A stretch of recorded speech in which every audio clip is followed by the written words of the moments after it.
There is a specific hour, not a range, not a general window, a specific point in your fast when something shifts inside your body that most people never reach. Not because it's difficult, not because it requires anything extraordinary, simply because nobody told them how close they were, or what was actually happening on the other side of that hour. This video is about that hour, what leads up to it, what triggers it, and what your body begins doing the moment it crosses that threshold that it cannot do in any other state.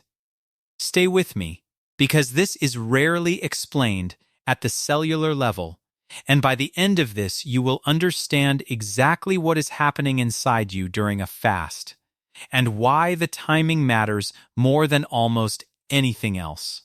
First, you need to understand the state your body is in for most of the day, and why it makes the switch so significant. When you eat, your body releases a hormone called insulin. Insulin is not a villain. It is a sophisticated signal, a master key that unlocks your cells and allows glucose to enter and be used as fuel. Every meal, every snack, every sweetened drink triggers insulin. And while insulin is present, your body is in what researchers call the fed state. Nutrients are being processed. Energy is being distributed. Your cells are well supplied and busy. But here is the critical detail that most people never hear. In the fed state, fat burning is suppressed. Not slowed, suppressed. Insulin directly inhibits the enzymes responsible for breaking down stored fat. When your cells are receiving glucose, your body has no reason to access fat stores. The fat simply waits. Patient. Untouched. While insulin remains elevated, it stays exactly where it is. For most modern adults, eating 3 meals and multiple snacks spread across 14 or 15 hours of the day, the body rarely leaves the fed state long enough for fat burning to run meaningfully. There is a constant low-level insulin presence, triggered by food, that keeps arriving before the previous meal has fully cleared, and the fat-burning switch never fully activates. This is not a metabolic problem. It is a timing problem. And fasting solves it in a way that nothing else does, because fasting is the only state that allows insulin to fall to its baseline level and stay there long enough for the switch to engage. Let me take you through exactly what happens, hour by hour, inside your body from the moment your last meal ends. Hours 1 to 4. Your body is digesting. Blood glucose is elevated.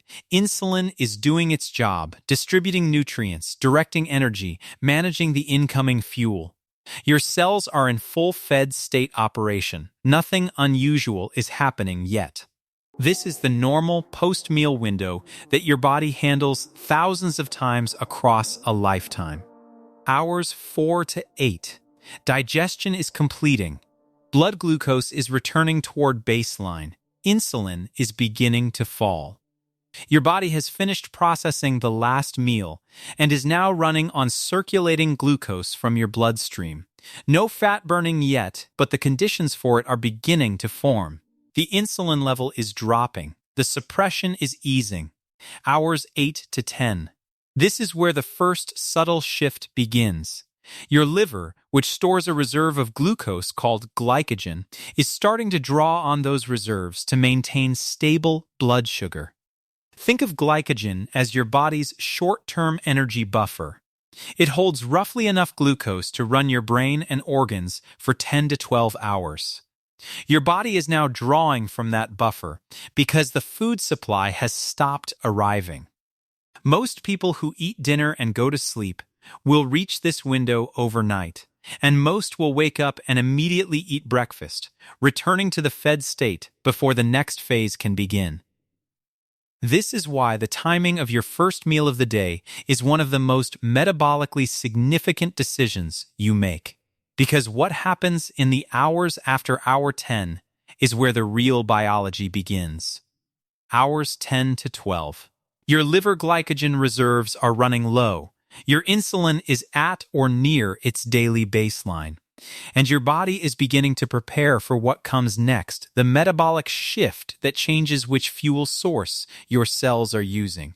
You might feel a mild hunger at this point, a slight drop in energy. These are signals, not emergencies. They are your body reporting that the easy fuel is running low and asking what you want to do about it. If you eat now, the process resets. Insulin rises. The fed state returns. The switch does not engage. But if you wait, if you let the body continue past this point, what happens next is the reason this video exists. Have you ever pushed through a mild hunger in the morning and noticed that after 20 or 30 minutes, the feeling shifted, became less urgent, almost neutral? That shift is the beginning of what I am about to describe. Tell me in the comments, have you felt that change and not known what it was? And if you enjoy discovering the quiet science happening inside your body, subscribe. If this is already making something click, tap the like button. Hour 12 to 14. This is the window. Your liver glycogen is now significantly depleted. Insulin is at its lowest point of the day. And your body, reading these signals, begins activating a process it has been capable of your entire life, but rarely gets the uninterrupted time to run. The metabolic switch engages. Researchers describe this as the shift from glucose utilization to fatty acid and ketone utilization. In plain language, your body stops primarily burning sugar and starts primarily burning fat. Here is the mechanism in detail. When insulin falls low enough, a family of enzymes called hormone-sensitive lipase activates inside your fat cells. These enzymes begin breaking down stored triglycerides. The form fat is stored into smaller molecules called free fatty acids. These fatty acids are released from your fat cells into your bloodstream and begin traveling toward your liver and your muscles to be used as fuel. At the same time, your liver begins converting some of these fatty acids into compounds called ketone bodies. Ketones are an alternative fuel source, one your brain, heart, and muscles can use when glucose is unavailable. They are not a crisis response. They are a clean, efficient energy source that your body is perfectly designed to run on. And they produce less cellular waste during combustion than glucose does. Your brain, which normally runs almost entirely on glucose, begins accepting ketones as a partial fuel source. Cognitive clarity often improves at this stage, not because something unusual is happening, but because the brain is receiving a cleaner, more stable energy supply than the spike and drop pattern of glucose provides. Your fat cells, the ones storing the energy your body has been holding in reserve, are now actively releasing that energy. The switch has engaged. The process is running. And here is what most people find remarkable when they first understand this. This switch does not require exercise. It does not require carbohydrate restriction. It does not require any special food or supplement. It requires only time. Specifically, it requires enough uninterrupted time without food for insulin to fall far enough and glycogen to deplete far enough that the body has no choice but to reach into its fat stores. The single variable that determines whether this switch engages is the length of your overnight fast. Most people who eat dinner at 7 p.m. and breakfast at 7 a.m. have fasted for 12 hours. They are arriving at the edge of the window, but the switch has not fully engaged. They are at the threshold, not across it. Pushing to 14 hours, eating dinner at 7 p.m. and breakfast at 9 a.m., or dinner at 8 p.m. and breakfast at 10 a.m., crosses the threshold consistently. The metabolic switch engages. Fat burning is active. The process is running. Pushing to 16 hours brings the next level of biological activity. Hour 14 to 16. Autophagy begins activating at a meaningful level.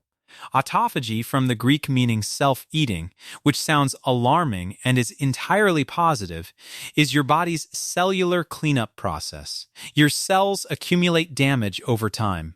worn-out proteins, broken mitochondria, cellular debris that builds up the way dust accumulates in corners.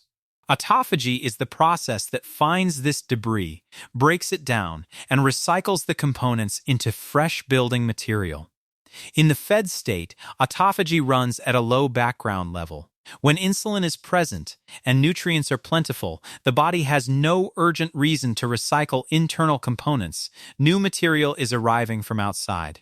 But when the fast extends past 14 hours, the cellular signals shift. Nutrient scarcity is detected.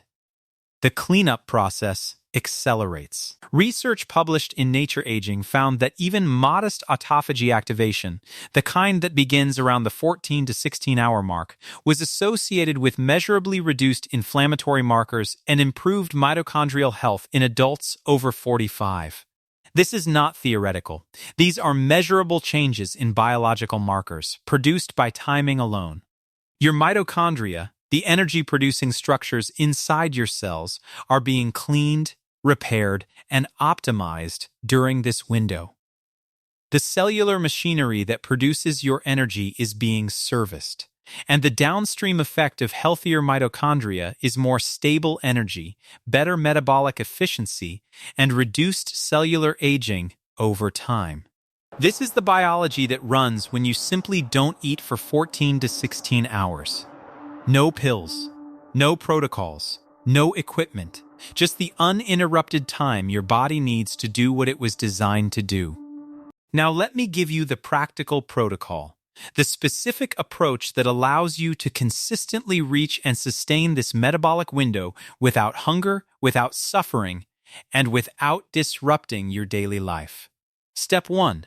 Set your eating window by anchoring your last meal, not your first. The most effective way to build a consistent fasting window is to decide when you will stop eating in the evening and work forward from there. If you finish your last meal by 7 p.m. and eat breakfast at 9 a.m., you have completed a 14-hour fast. If you finish by 7 p.m. and eat at 10 a.m., you have reached 15 hours. If you finish by 7 p.m. and eat at 11 a.m., you have crossed 16 hours. The anchor is the evening meal. Keep it consistent within a 30-minute window most nights. This keeps your cellular clocks synchronized and makes the morning portion of the fast feel natural rather than effortful. The mistake most people make, they try to skip breakfast aggressively before they have adapted, feel terrible by mid-morning, and quit. Start with 12 hours for the first 2 weeks. Build to 14 hours in weeks 3 and 4. Reach 16 hours by week 6. The adaptation is real. Your body genuinely becomes more efficient at accessing fat as a fuel source the more consistently you practice this. And the hunger that feels urgent in week 1 becomes mild and manageable by week 4. Step 2. During the fast, drink water and black coffee or plain tea only. Any caloric intake, even small amounts, triggers an insulin response that partially resets the metabolic switch. A splash of milk in coffee, a small piece of fruit, a handful of nuts. Each of these raises insulin enough to slow or pause the fat-burning process. Water, black coffee, and plain unsweetened tea do not trigger meaningful insulin responses and are fully compatible with maintaining the fasted state. The mistake most people make, they add cream or sweetener to coffee and believe they are still fasted. If your coffee has calories, your fast has ended. This is not a judgment, it is a biological reality. The choice is yours. But understanding the mechanism means understanding the consequence. Step 3. This is the one most people skip, and it is the one that determines whether this works long-term. Step 3. Break your fast with protein and fat, not carbohydrates. When you end your fast, when you eat your first meal, what you eat in that meal directly determines how quickly insulin rises and how long your body continues drawing on fat as a fuel source in the hours that follow. A meal built around protein and healthy fats, eggs, avocado, nuts, Greek yogurt without added sugar, vegetables with olive oil, raises insulin slowly and gradually. Your body transitions out of the fasted state gently. The fat-burning processes do not stop abruptly. A meal built around refined carbohydrates, toast, fruit juice, sweetened yogurt, breakfast cereal, produces a sharp insulin spike. The fat-burning switch shuts off quickly. The transition from fasted to fed state is abrupt and complete. The biology you spent 14 or 16 hours building can be extended or cut short by the first 15 minutes of eating. A protein-first, fat-included first meal extends the metabolic benefit. A carbohydrate-first meal ends it rapidly. Step 4. Move during the final hours of your fast.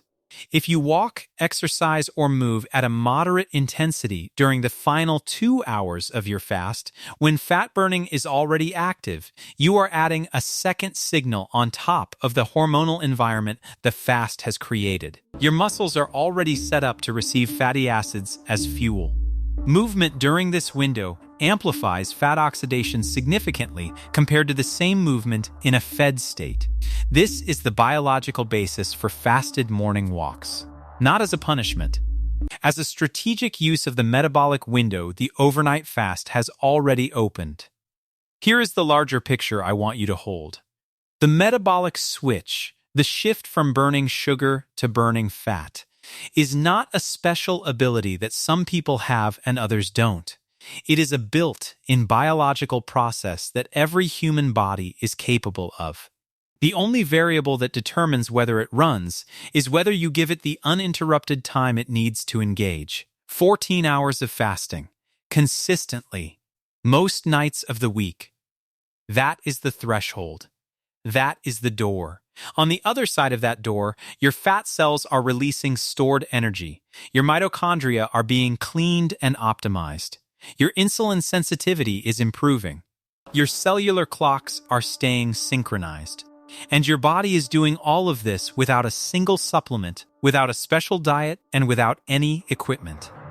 Your biology has been waiting for this window your entire life. The information was always available. Now you have it. What surprised you most in this video? Which part of your daily eating pattern do you think is keeping the fat-burning switch off? Tell me in the comments. I read every one. If you enjoy discovering the quiet science happening inside your body, subscribe for more. New videos every week. In the next video, we will explore something even more fascinating. What happens inside your fat cells during the first 30 minutes of walking, and why combining fasted movement with your overnight window produces results that neither habit produces alone. Your body is not failing you. It has been waiting for the right information. Now you have it.